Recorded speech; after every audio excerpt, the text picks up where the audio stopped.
ছাত্র শিবির বা জামাত যেটাই আপনি বলেন না কেন, তারা অনেক বেশি জামাত শিবিরের অপকর্মের হিসাব দিচ্ছে রুমিন ফারহানা আপু, মনোযোগ দিয়ে শুনুন। সুসংগঠিত এবং ক্যাডার ভিত্তিক একটি সংগঠন। আপনি ছাত্র শিবির বা জামাতে ইসলামের প্রতিটি কর্মী, প্রতিটি নেতা, প্রতিটি সমর্থক, প্রতিটি সাথী, প্রত্যেকে দলের মানে একেবারে ফোরামের বাইরে, একদম four corner of the party যে রুলস এন্ড রেগুলেশনস, তার বাইরে তারা কখনোই যাবে না, কোনো রকমেই তারা ভোট দেবে না। তাদেরকে আপনি কোনো কিছু দিয়েই আপনি তাদের ভোটকে কেটে অন্যদিকে নিতে পারবেন না। 3 হচ্ছে এই যে ওয়েলফেয়ার পলিটিক্সের কথা আমি বলছিলাম, আমি গণমাধ্যমে দেখলাম, এটা তার আমার জানার কথা না, আমি তো জামায়াত বা শিবিরের সঙ্গে যুক্ত নই। তারা বিভিন্ন জায়গায় স্টুডেন্টদেরকে নানানভাবে সহযোগিতা করেছে।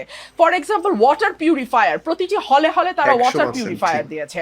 তারা স্টুডেন্টদের যারা হয়তো ততটা আর্থিকভাবে সক্ষম নয়, তাদেরকে, তাদের ভালো ভালো কোচিং সেন্টার আছে, সেই কোচিং সেন্টারগুলোতে তারা বিনা পয়সায় কিংবা কম পয়সায় তাদেরকে কোচিং করিয়েছে।